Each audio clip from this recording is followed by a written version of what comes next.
Принято считать, что звезды как сыр в масле катаются в миллионных гонорарах. Так-то это так, но с приходом пенсионного возраста вип-персоны порой тоже сталкиваются с суровой действительностью. Пенсия у артистов подчас не намного больше, чем у рядовых граждан, а иногда даже и меньше. К примеру, около 50 тысяч рублей пенсионный фонд ежемесячно начисляет Алле Пугачевой. Такая же пенсия и у Юрия Антонова. Но 30 тысяч из них за звание народного артиста. Алла Борисовна этих денег не видит, так как перечисляет пенсию своей поклоннице-инвалиду.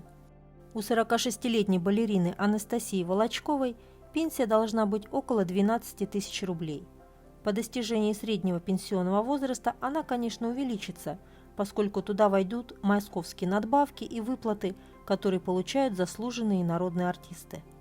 Однако Волочкова уже 5 лет не может оформить пенсию, полагающуюся ей по закону, ведь балерины выходят на пенсию рано, в 38 лет.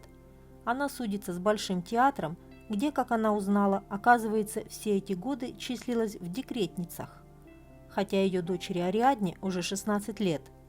В Большом театре ей с трудом отдали трудовую книжку, но экспертиза показала, что это фальшивый документ. Соответственно, пенсионный фонд выплаты не может оформить. Николаю Цискоридзе тоже начислили чуть больше 12 тысяч рублей балетной пенсии. Правда, артист не снимает эти деньги с карты, и, как он шутит, это его гробовые деньги. Чуть больше пенсия, чем у Пугачевой, у Валерия Леонтьева. В общей сумме Казанове начислено около 55 тысяч рублей. А вот 56-летняя певица Анастасия, чей карьерный взлет пришелся на 90-е годы, вовсе осталась без пенсионных выплат. Она работала во многих театрах, в Театре зверей Дурова, в Московском театре драмы. С каждого выступления шли отчисления в пенсионный фонд. Стаж приличный, но в пенсии ей отказали, поскольку ее трудовая книжка сгорела во время пожара. А в театрах, увы, архивы не сохранились. Теперь будет добиваться хотя бы минимальной пенсии через суд. Художник Никос Сафронов благодаря званиям имеет надбавку 30 тысяч рублей и получает в общей сумме около 55 тысяч рублей в месяц. Но пенсию он отдает своим студентам. Они люди молодые, неустроенные, им надо помогать, говорит 66-летний художник. И считает, что артистов надо лишить пенсий, поскольку они не нуждаются.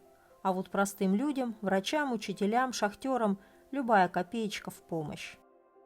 Владимир Винокур и Лев Лещенко, получая 50 и 70 тысяч соответственно, все свои пенсионные накопления отчисляют в детский дом под Курском, как они говорят, своей второй семье.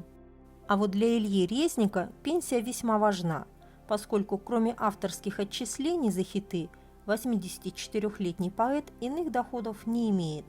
Илья Резник получает около 30 тысяч рублей с учетом надбавок за заслуги перед Отечеством, как блокаднику и по возрасту от 80 лет.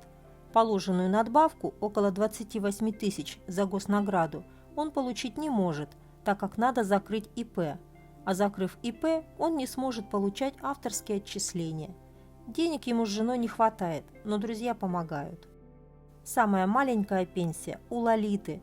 Ее трудовой стаж более 35 лет, но подтвердить документально она его не может, поскольку половину этого времени работала на Украине.